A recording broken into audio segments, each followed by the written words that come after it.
Puji Tuhan, selamat pagi, selamat bergabung lagi di ibadah online Zoom Teologi Sistematika. Sebelum kita mulai, mari kita bersatu dalam doa. Pujian syukur kami naikkan kepadamu Tuhan Yesus yang baik.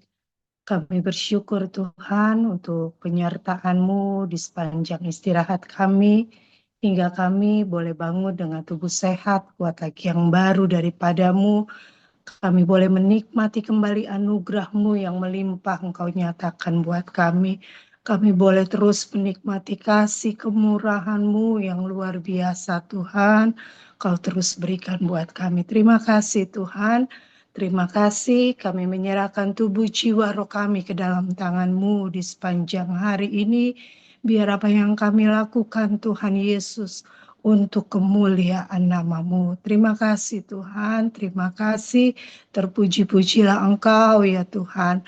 Ampuni segala salah dosa kami dari setiap perkataan, pikiran, perbuatan kami. Ampuni Tuhan, biar kehidupan kami Tuhan Yesus boleh terus fokus Tuhan pada karya salib-Mu yang luar biasa.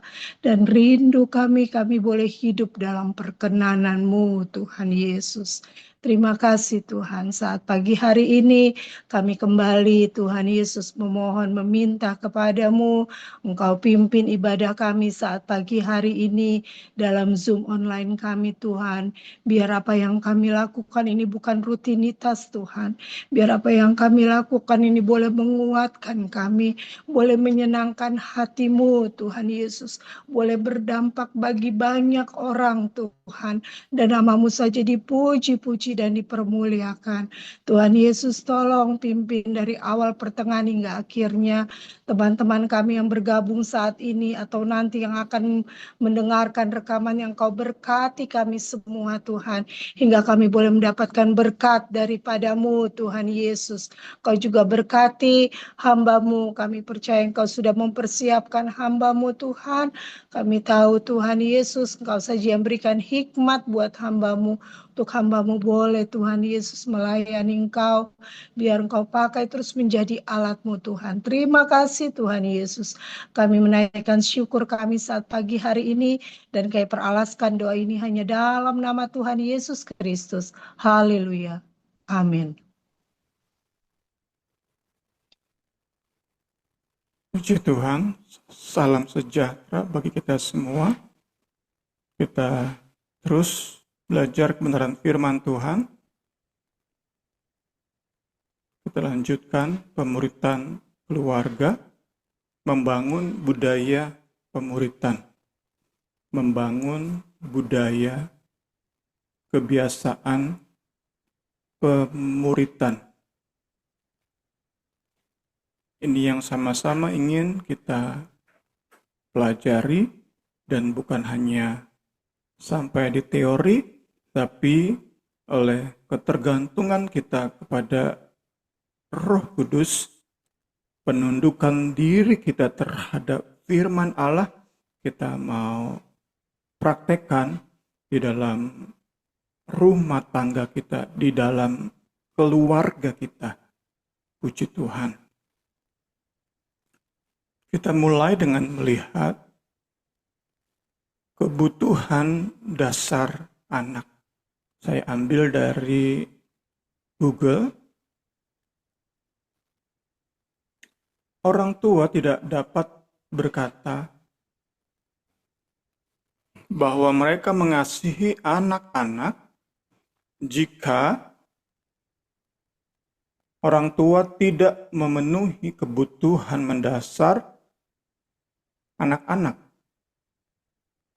Bahkan di negara kita, pengabaian terhadap kebutuhan dasar anak bisa dipidanakan. Ada undang-undangnya. Kebutuhan dasar anak itu meliputi kebutuhan kira-kira 4: fisik, emosional, pendidikan, dan medis. Mengabaikannya berdampak buruk pada perkembangan anak, baik secara fisik, kejiwaan, juga dalam hubungan sosial mereka.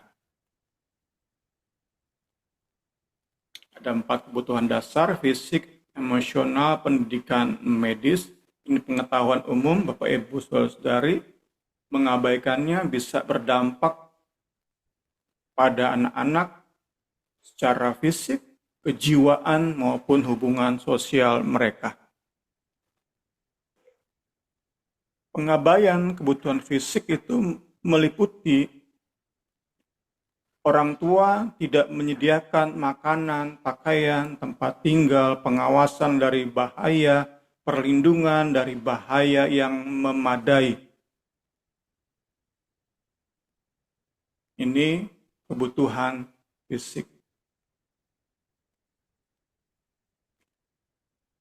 Pengabaian kebutuhan emosional meliputi tidak memberikan kasih sayang, tidak memberikan perhatian, tidak memberikan dukungan emosional yang dibutuhkan anak. Ini pengabaian kebutuhan emosional. Kemudian pengabaian kebutuhan pendidikan itu meliputi tidak mendaftarkan anak ke sekolah, tidak memastikan kehadiran anak di sekolah, atau tidak memenuhi kebutuhan pendidikan khusus anak. Tadi ada 4, fisik, emosional, pendidikan, dan terakhir kebutuhan dasar anak adalah kebutuhan medis. Pengabaian kebutuhan medis itu meliputi tidak memberikan perawatan medis yang dibutuhkan anak, termasuk penundaan pengobatan saat sakit.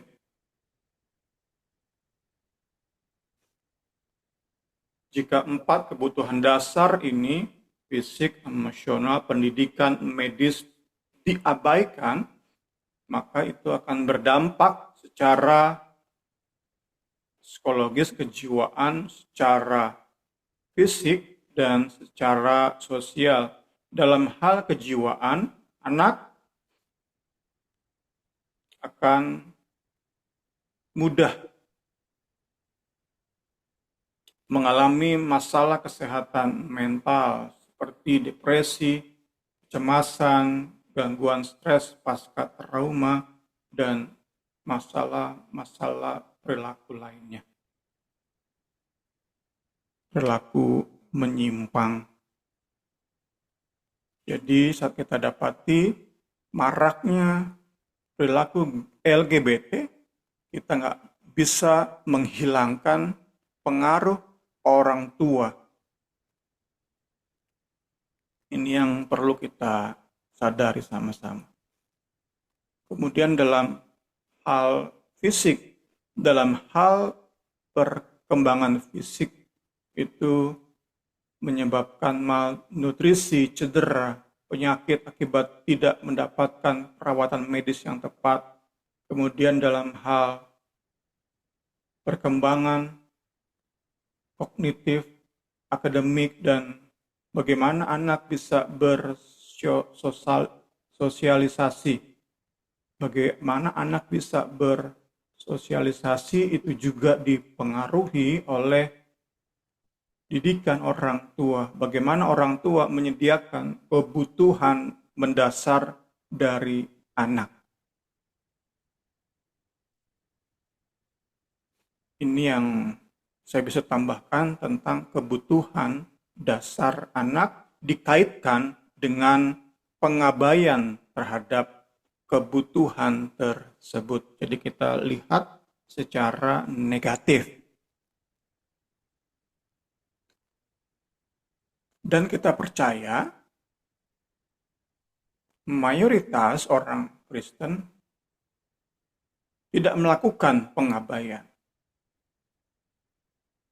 kebutuhan dasar anak-anak mereka. Dalam hal tadi, fisik, emosi, pendidikan, dan medis. Namun yang menjadi pembahasan khusus kita di pagi hari ini ada kebutuhan yang lebih mendasar yang banyak kali justru dilewatkan oleh orang tua Kristen. Kebutuhan fisik dicukupi, kebutuhan emosional dicukupi, kebutuhan pendidikan dicukupi, kebutuhan satu lagi tadi medis, pengobatan dicukupi, dipenuhi. Tapi kebutuhan yang lebih mendasar ini tidak dicukupi. Tentu kita bicara tentang pemuritan. Pemuritan keluarga adalah tanggung jawab untuk menyetel ulang, menyusun ulang prioritas orang tua. Didasari oleh pengertian dan keyakinan bahwa kebutuhan rohani anak tidak kalah penting dari kebutuhan fisik, emosional, pendidikan, dan medis. Ini yang menjadi pemikiran kita di pagi hari ini, sehingga saat kita benar-benar bisa menangkap, menyelami apa yang disampaikan oleh pembelajaran kita, oleh Zoom ini, kita percaya kita akan menjadi orang tua yang lebih baik lagi dari hari ke hari. Apapun masa lalu kita, apapun latar belakang kita. Kita terus belajar. Firman Tuhan sendiri menegaskan bahwa latihan badani tadi mencukupi kebutuhan fisik, emosional, pendidikan, medis itu berguna, itu bermanfaat. Tetapi Paulus katakan oleh pimpinan Roh Kudus itu terbatas gunanya. Karena kita tahu bersama hanya untuk hidup di dunia ini selama anak-anak kita mendiami tubuh jasmania mereka.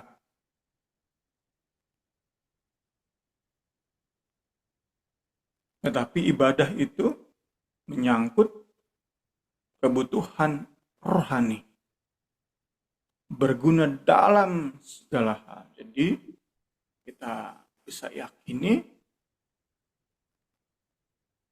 kebutuhan rohani tercukupi, maka itu akan menjadikan anak-anak kita sebagai pribadi yang utuh, berguna dalam segala hal. Jadi bukan hanya tentang kehidupan setelah meninggal, tentang surga, tapi tentang bagaimana kita orang tua, kita anak-anak menjalani hidup ini. Puji Tuhan. Kebutuhan rohani tercukupi, maka kita akan menjalani hidup yang diperkenan oleh Tuhan, yang menerima segala janji-janji Tuhan. Jadi kita bisa katakan sama-sama, kita nggak bisa sebagai orang tua mengaku mengasihi anak-anak, tetapi tidak memuridkan mereka. Karena dalam pemuritanlah kebutuhan rohani anak-anak kita penuhi. Kita perlu pastikan bahwa perjuangan kita memenuhi kebutuhan jasmani anak-anak itu harusnya terbalik ini ya kalimatnya. Perjuangan kita memenuhi kebutuhan rohani anak-anak seharusnya tidak kalah gigih dengan perjuangan kita memenuhi kebutuhan jasmani mereka.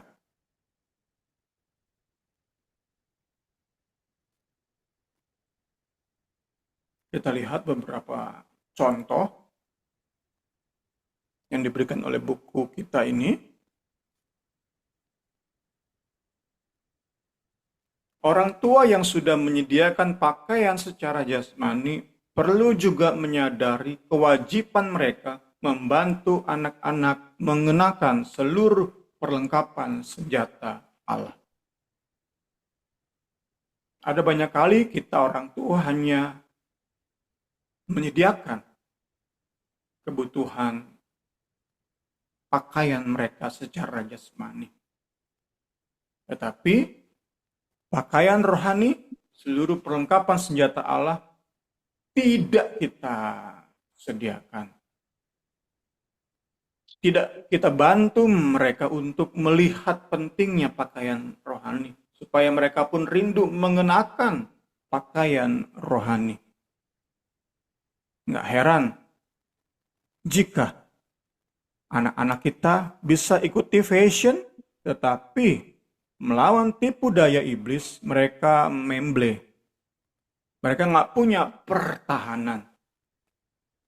Mereka nggak punya kelengkapan untuk melawan tipu muslihat iblis. Jadi orang tua yang sudah menyediakan kebutuhan pakaian bagi anak-anak, kita perlu juga sadar bahwa perjuangan yang lebih gigih perlu kita lakukan untuk memastikan anak-anak kita diperlengkapi dengan pakaian rohani. Kita yang sudah mencukupi kebutuhan makan minum anak-anak, mari kita pastikan bahwa kita pun memberi mereka Yesus, roti hidup sehari-hari, agar mereka tidak lapar dan haus akan kekekalan. Kata Yesus kepada mereka, "Akulah roti hidup, barang siapa datang kepadaku, ia tidak akan lapar lagi. Barang siapa percaya kepadaku, ia tidak akan haus lagi." Ya, ada banyak kali kita bisa membuat anak-anak kita bukan hanya overweight, bahkan obesitas dengan makanan minuman yang kita provide, yang kita sediakan. Tetapi makanan, minuman rohani yang memberi kenyang dan memberi puas, menghilangkan lapar dan menghilangkan haus, jiwa mereka, roh mereka tidak atau kurang dicukupi oleh orang tua. Kita yang sudah kita lanjutkan, memberi anak-anak rumah, bahkan kamar yang nyaman. Jangan lupa bagikan kecintaan kita untuk berdiam dan merasa nyaman di hadirat Tuhan untuk menikmati hadiratnya. Satu hal telah kuminta kepada Tuhan, itulah yang kuingini. Diam di rumah Tuhan seumur hidupku, menyaksikan kemurahan Tuhan dan menikmati bait-Nya. Nggak sedikit orang tua Kristen bisa menyediakan sedemikian luar biasa rumah yang begitu nyaman, fasilitas yang begitu lengkap di dalam kamar anak-anak, tetapi gagal, lalai, asal-asalan dalam membimbing anak-anak, meyakinkan anak-anak bahwa rumah yang terindah itu di hadirat Tuhan, bersekutu bersama Tuhan. Kita sama-sama mau belajar. Tentu tidak ada orang tua yang sempurna. Kita sama-sama belajar. Tentu kita sudah awali di pertemuan-pertemuan berikutnya. Kita bisa sampai kepada pengaruh yang positif, pengaruh yang ilahi saat kita bisa bersekutu dengan Tuhan secara pribadi. Kita tahu bersama, poin-poin kita bukan tentang memaksa anak-anak berdoa, memaksa anak-anak untuk sejam berdoa, memaksa anak-anak untuk berpuasa. Bukan tentang itu. Tentu kita sudah paham setelah kita masuk ke pertemuan keempat ini. Kita lebih paham dan lebih paham lagi. Kita bicara tentang kita menerima apa yang baik dari Tuhan. Firman-Nya, kasih dan kuasa-Nya kita terima. Kita pun meneladani teladan yang Yesus berikan. Itu yang membuat kita punya bahan, punya kelengkapan untuk di poin ini men-share, men-transfer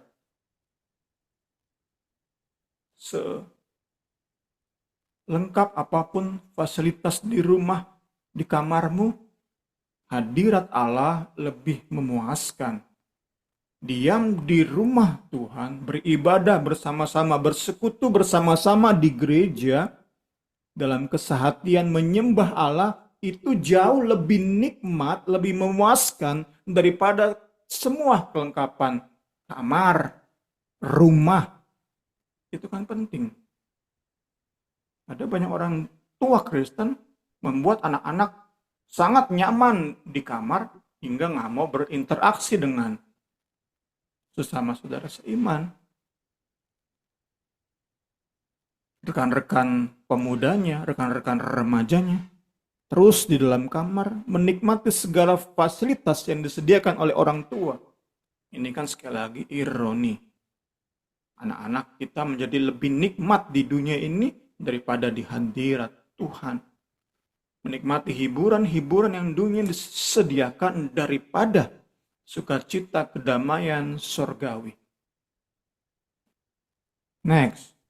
Tidak sedikit orang tua yang kerja keras, banting tulang, mati-matian untuk menghantar anak-anak mereka capai S1 bahkan S2. Tetapi saat bicara tentang share kebenaran sejati, membleh orang tua, gagal orang tua, asal-asalan, lalai orang tua.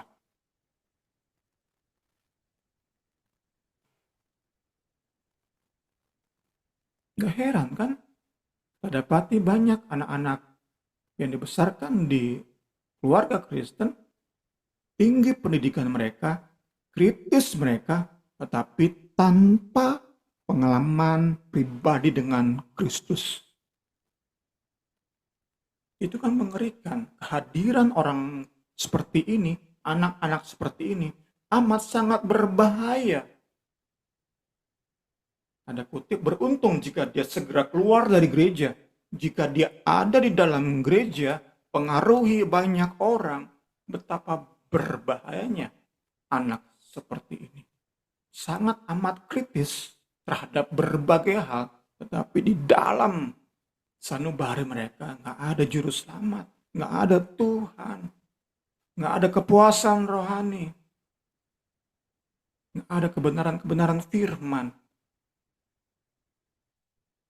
Kita perlu mendidik anak-anak kita dalam kebenaran sejati karena kita hadapi dunia yang bisa mampu.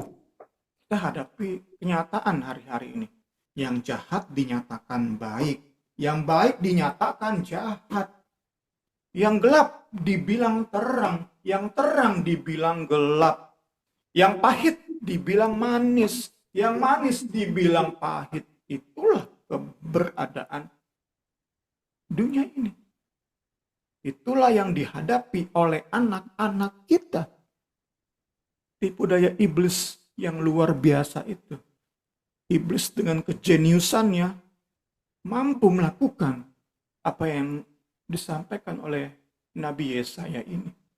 Jika kita tidak mengajarkan anak-anak kita kebenaran sejati, wah mereka akan bingung. Termasuk contoh di bedah buku kemarin.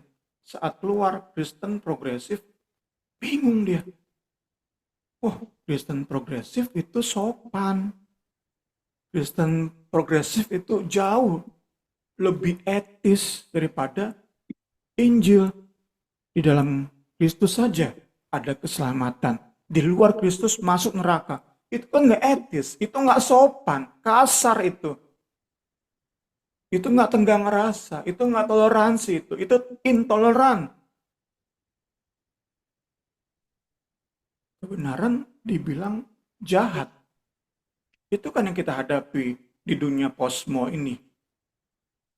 Tanpa peran orang tua, share kebenaran sejati, bingung anak-anak.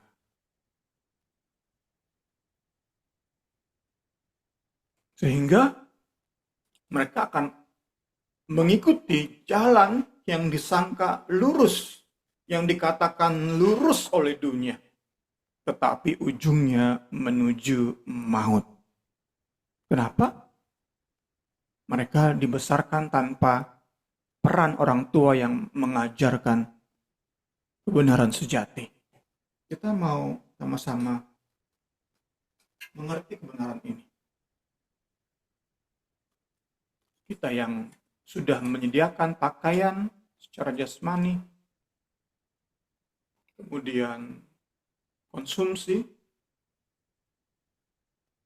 makan minum secara jasmani, kita yang sudah menyediakan papan,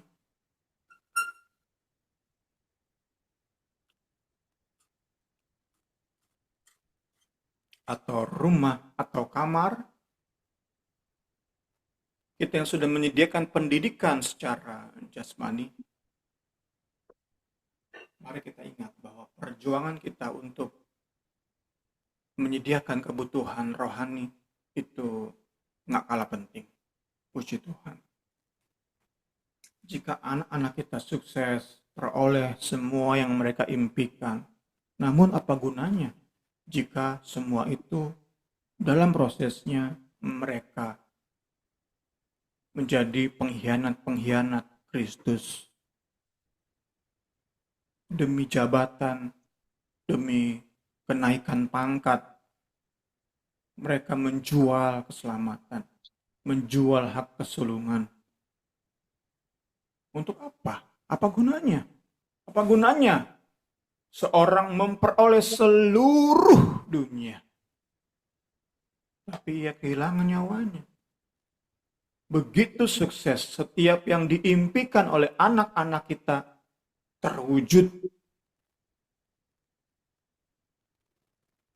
Kaya raya, sukses, dihormati banyak orang, punya istri, punya anak-anak. Tetapi jika kehilangan Kristus, buat apa? Apa gunanya? Kiranya ini membuat kita semua mengerti dan meyakini bahwa tidak ada sukacita yang lebih besar daripada menjadi saksi hidup bagaimana anak-anak kita hidup dalam kebenaran sejati di dalam Yesus Kristus. Puji Tuhan, segala hormat, kemuliaan bagi Tuhan. Bagi saya, tiada sukacita yang lebih besar selain mendengar bahwa kalian yang saya anggap seperti anak-anakku sendiri hidup dengan setia kepada ajaran benar. Kiranya bagian-bagian ini menyadarkan kita, mengingatkan kita, memberi kita start atau permulaan yang baru. Nggak ada kata telat sebagai orang tua. Mari pembelajaran ini mempengaruhi kita, memberi dampak ilahi bagi hidup kita. Orang tua. Juga tentu bagi mereka yang belum mulai, baru menikah atau akan menikah, mereka yang punya anak-anak kecil, kita percaya pembelajaran ini sungguh akan memperlengkapi kita lebih dan lebih lagi. Haleluya. Kita lihat bagian akhir di pagi hari ini.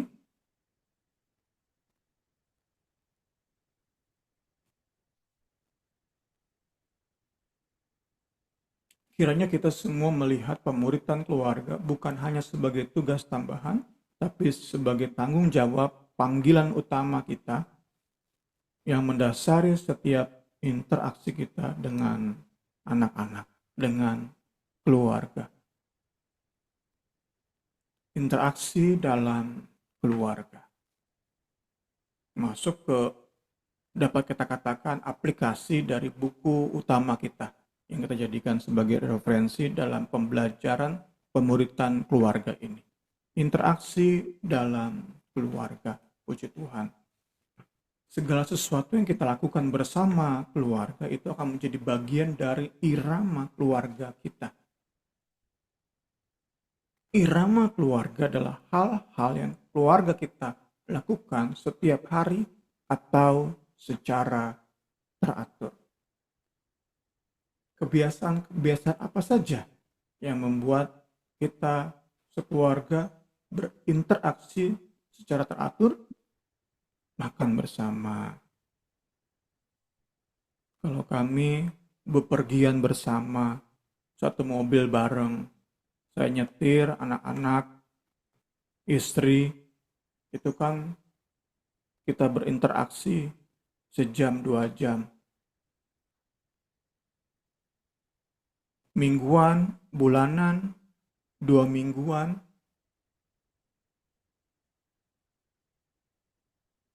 Ada keluarga-keluarga masih bisa makan bersama tiap hari. Itu kebiasaan-kebiasaan yang membuat isi keluarga berinteraksi secara teratur. Masing-masing keluarga berbeda. Tadi ada yang seperti kami berkendaraan satu keluarga 1 jam 2 jam. Ada yang rutin makan bersama di meja makan. Kami terus terang enggak. Lewat olahraga, berinteraksi, tidur bersama. Tentu ketika anak-anak masih kecil, liburan bersama, melakukan pekerjaan rumah tangga sama-sama, masak sama-sama, buat kue sama-sama, pergi ke gereja sama-sama, dan masih banyak lagi. Inilah pola kebiasaan yang membuat anggota-anggota keluarga itu berinteraksi. Inilah dikatakan oleh buku kita ini irama keluarga. Hal-hal yang keluarga kita lakukan secara teratur atau bahkan tiap hari. Jadi ya kalau kami bepergian di satu mobil tentu nggak tiap hari, tapi secara teratur kami usahakan lakukan. Itu contoh sederhana.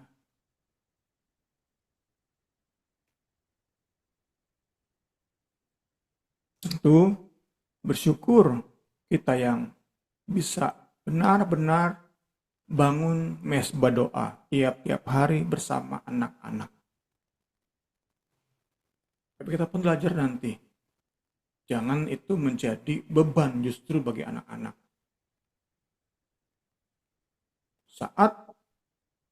Terlebih saat teduh, mesbah keluarga menjadi beban, wah itu dampaknya malah buruk bagi anak-anak.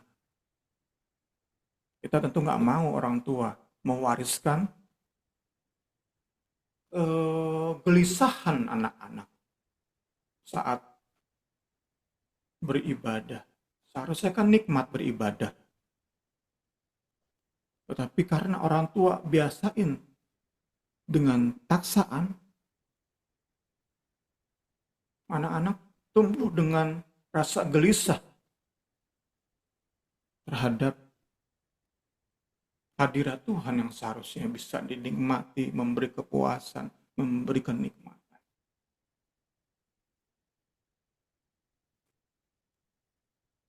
Agar dapat dilakukan dengan benar dan konsisten, maka pemuritan keluarga itu nggak boleh hanya menjadi sesuatu yang ditambahkan ke rutinitas ini.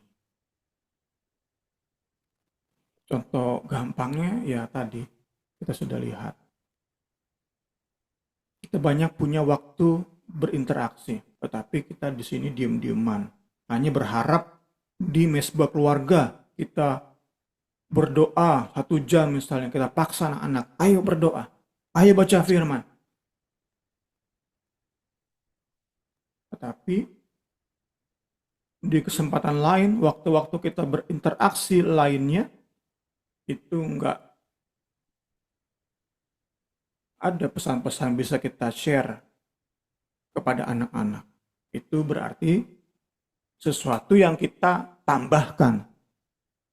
Bentuknya mesbah keluarga, pemuritan sama dengan mesbah keluarga, kita tambahkan ke rutinitas keluarga kita. Nah, seperti itu yang kita belajar lewat buku ini. Buku ini ngajak kita saat kita makan bersama, di situ ada Injil. Saat kita bepergian sama-sama, di situ ada Injil. Saat liburan, saat kita masak bareng, ada Injil di situ. Sehingga kita bisa sama-sama memotivasi anak-anak kita dengan cara-cara yang organik, tidak mekanik alias dipaksakan. Pemuritan keluarga menyatu dengan semuanya ini. Menyatu dengan momen-momen kita berinteraksi. Saat-saat kita bertemu, ngobrol, kita perlu sama-sama mengerti bahwa itu perlu muatan. Bukan hanya waktu kita habiskan makan bareng, kita habiskan waktu tersebut bersama-sama, tetapi ada muatannya. Muatannya itulah pemuritan keluarga. Tentu kita awali dengan komitmen menyediakan waktu untuk berinteraksi dengan anak-anak. Itu awalnya. Tentu pemuritan keluarga nggak bisa dilakukan oleh seorang ayah yang hampir nggak pernah di rumah, kerja terus. Tentu kesulitan, kecuali dalam case tertentu si ayah pelaut kerja pulang 3 bulan sekali, tentu di situ peran mama sangat penting. Sekali lagi diawali dengan komitmen menyediakan waktu untuk berinteraksi dengan anak-anak. Selanjutnya, waktu tersebut diberi muatan, diberi maksud dan tujuan ilahi. Ini yang sama-sama buku kita ini ingin share kepada kita. Ini loh caranya, kurang lebih seperti itu. Bukan ngandalin mesbah keluarga tok. Bukan seperti itu. Kami sering ngobrol-ngobrol, ada orang-orang Kristen hanya mengandalkan 2 puasa 3 hari. Terus semua beres. Enggak. Hidup sehari-hari. Interaksi sehari-hari. Interaksi yang rutin. Yang kita lakukan secara teratur. Disitulah Tuhan bekerja lewat orang tua. Disitulah kita lihat pemulihan, kita lihat pertobatan, kita lihat pertumbuhan rohani. Bukan hanya anak-anak, kita pun orang tua bertumbuh secara rohani. Nggak mengandalkan mesbah keluarga, nggak mengandalkan 2 puasa 3 hari, enggak. Kita sediakan waktu untuk punya waktu dengan anak-anak, dan waktu-waktu tersebut kita beri muatan. Muatannya tentu berpusat pada Injil, berpusat pada Kalvari, berpusat pada anugerah. Puji Tuhan, puji Tuhan. Kita, orang tua, sungguh rindu percakapan yang berpusat pada Injil itu menjadi hal yang wajar dan biasa. Ini kan impian kita, perjuangan kita. Kita yang bisa menyekolahkan anak-anak sampai S1, kita seharusnya lebih merasa bertanggung jawab untuk lakukan ini. Kita pecundang kok. Orang tua yang bangga anaknya bisa S1, cum laude lagi, tetapi gagal dalam mengajak anak-anak berfokus pada Injil, pada Kalvari. Pecundang kita. Nggak ada yang bisa kita banggakan. Nggak ada. Sukacita kita itu 0. Paulus katakan, nggak ada sukacita yang mengalahkan. Lihat anak-anak tumbuh di dalam kebenaran Kristus. Setia dalam ajaran yang benar. Tadi kebanggaan kita nol besar, sukacita kita nol besar saat kita hanya berhasil buat anak-anak jadi sarjana. Nol besar. Itu hanya bonus kan? Firman Tuhan ajarkan, carilah dulu pelajaran kerajaan Allah dan kebenarannya. Semua ditambahkan. S1 bahkan S2 itu ditambahkan. Orang tua mampu kuliahkan anak-anak sampai S2 sekalipun itu bonus. Saat kita bisa mengajak anak-anak kita fokus pada Kalvari, itulah sukacita yang penuh, kebanggaan yang berisi. Puji Tuhan. Namun sekali lagi diingatkan, kita perlu bangun itu, tumbuhkan itu secara organik. Nggak bisa ngandalin mesbah keluarga. Kita dapati hal-hal ekstrim di zaman ini. Ada orang habis puasa 3 hari bisa loh maki-maki orang lain, mengintimidasi orang lain, bisa loh. Kita hidup di zaman seperti itu. Karena itu perlu kita sadari, organik itu berarti pelan-pelan, konsisten, sabar, haleluya, haleluya, haleluya. Berproses pelan-pelan hari ke hari. Pertama, sediakan waktu. Kedua, isi waktu tersebut dengan muatan-muatan pemuritan keluarga. Kita mewaspadai metode-metode yang bersifat memaksa. Nggak bisa kita andalkan mesbah keluarga untuk ajarkan Injil. Nggak bisa hanya di situ. Keseharian kita berinteraksi dengan mereka. Di situ mereka bisa lihat. Puji Tuhan, kita orang tua memanfaatkan waktu, momen-momen penting, memori-memori bersejarah. Anak kami Jefta sebentar lagi lulus S1. Tentu kami rindu memori bersejarah ini dalam hidupnya. Saat ia ingat, saat Jefta ingat, kami orang tua bukan membanggain S1-nya, tetapi membanggakan pekerjaan Tuhan, pertolongan Tuhan. Dia sampai detik ini sebentar lagi sarjana. Itu kan yang kita mau bangun. Memori bersejarah dalam hidup kita orang tua. Karena itu saya pun belajar saat saya ulang tahun, istri saya ulang tahun ke panti misalnya. Itu kan salah satu cara berbagi kasih. Membagikan anugerah. Itu kan salah satu cara. Perjuangan memang nggak mudah, tetapi penting konsisten. Sedikit-sedikit. Itulah pertumbuhan secara organik. Puji Tuhan. Kita perlu sama-sama belajar.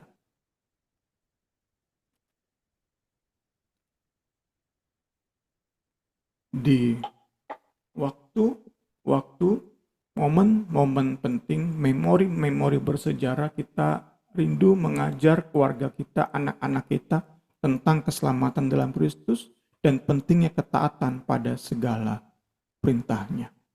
Puji Tuhan. Jadi berhati-hatilah dengan cara hidupmu masing-masing. Jangan hidup seperti orang bodoh, tetapi seperti orang bijaksana. Cara hidupmu. Cara hidup. Hari-hari. Kebiasaan.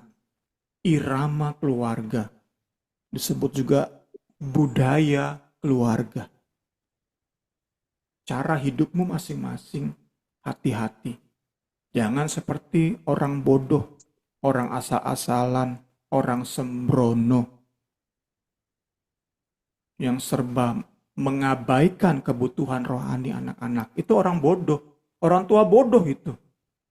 Setinggi apapun ia menyekolahkan anak-anak, ia orang bodoh. Kebanggaannya kosong. Sukacitanya palsu. Nol besar. Hiduplah seperti orang bijaksana. Sedikit-sedikit tetapi terus kita berjuang sama-sama. Injil, Kalvari, anugerah Kristus. Ya tentu karena kita sudah nikmati Injil Kristus. Tentu karena kita sudah belajar untuk fokus pada Kalvari. Kita dulu belajar orang tua, puji Tuhan.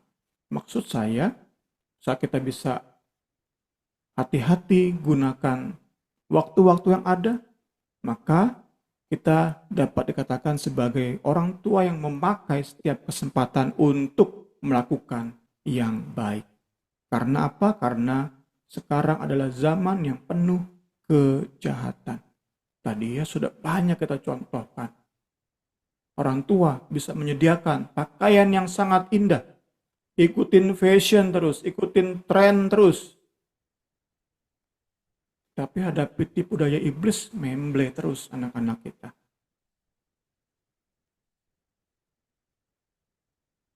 Nggak mau kita.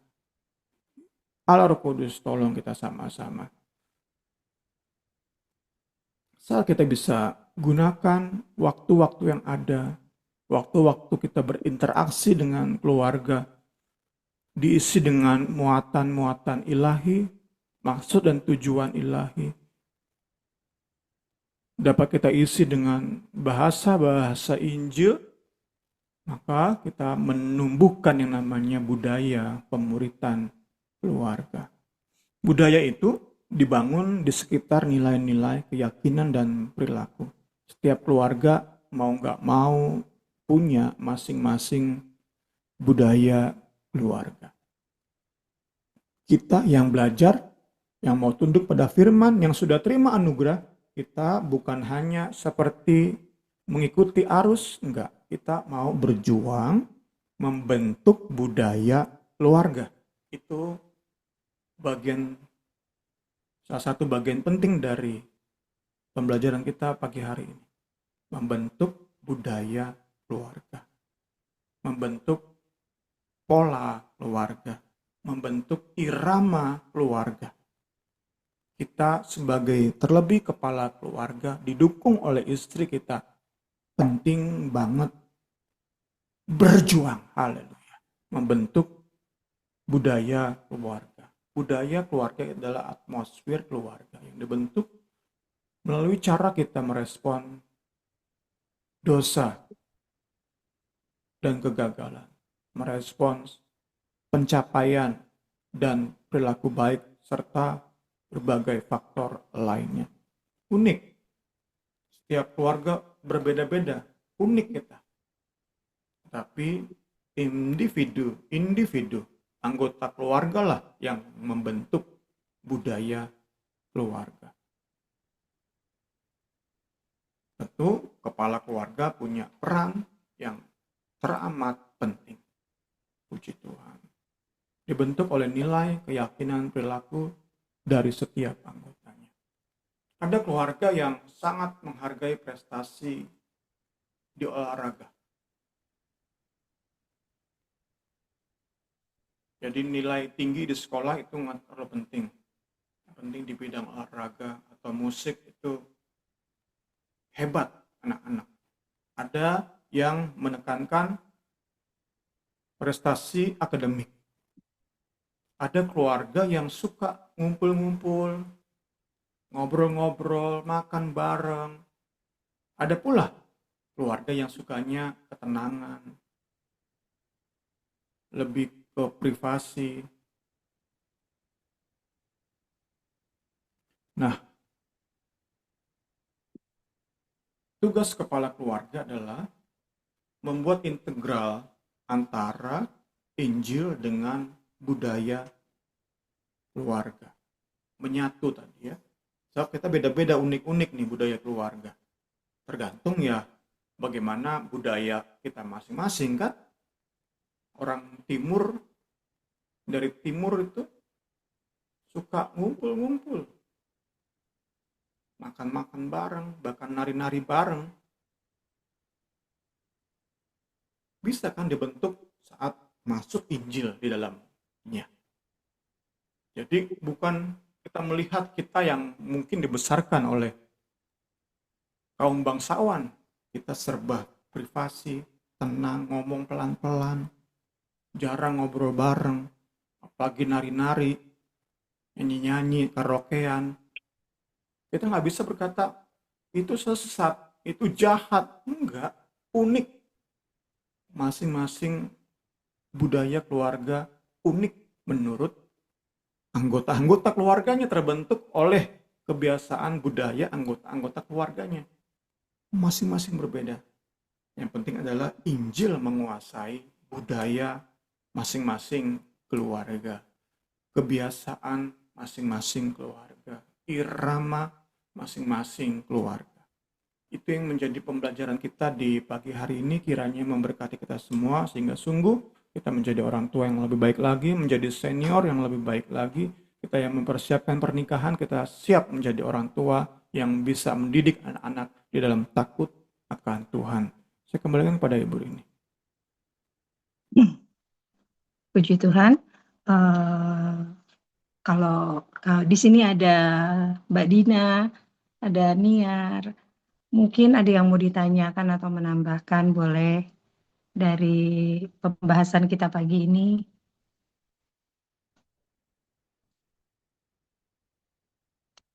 Mungkin Niar? Belum ada, Kak. Makasih, kami. Iya, sama-sama. Oke, kalau tidak ada pembahasan pagi ini, kita akan tutup. Nanti Niar yang berdoa ya. Makasih ya sudah bergabung sama Mbak Dina yang baru bergabung. Oke. Oke, mari kita berdoa. Bapa dalam sorga, kami sungguh Tuhan berterima kasih untuk setiap peringatan, setiap koreksi ya Bapa, setiap firman yang Tuhan boleh limpahkan kepada kami pada pagi hari ini ya Tuhan Yesus.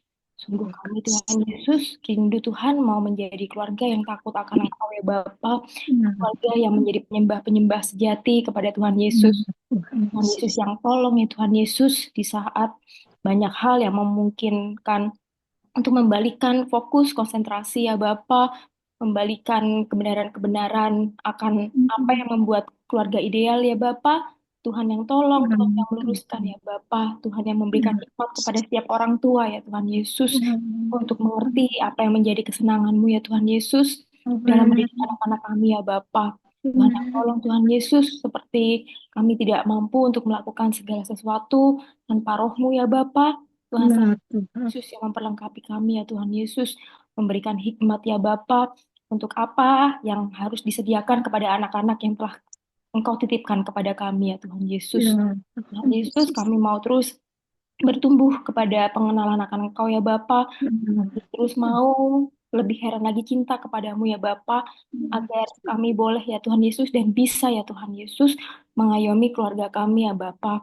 Kami mau diisi penuh Tuhan sehingga kami boleh mengisi anak-anak kami ya Bapa dengan kebenaran firman-Mu ya Tuhan Yesus. Terima kasih Tuhan, terima kasih. Kami bersyukur untuk Bung Semi yang terus menjadi guru kami, yang terus memberikan pengajaran bagi kami ya Bapa, menjadi kerinduan kami untuk Engkau berikan hikmat, Engkau berkati terus ya Tuhan Yesus, segala apa yang ia butuhkan, Tuhan yang tolong ya Bapa. Kami juga mau Tuhan Yesus setiap jemaat-jemaat, setiap orang yang mendengarkan YouTube ini, Tuhan Yesus tolong agar boleh Tuhan Yesus semakin hari semakin kuat Tuhan, kami boleh semakin hari menjadi anak-anak-Mu yang lebih heran lagi Tuhan Yesus, menjadi keluarga-keluarga Tuhan Yesus yang boleh menyerukan namamu, yang boleh memuliakan Engkau ya Bapa. Terima kasih Tuhan, inilah yang menjadi doa sembahyang kami di pagi hari ini. Kami alaskan dalam nama Tuhan Yesus Kristus. Haleluya. Amin.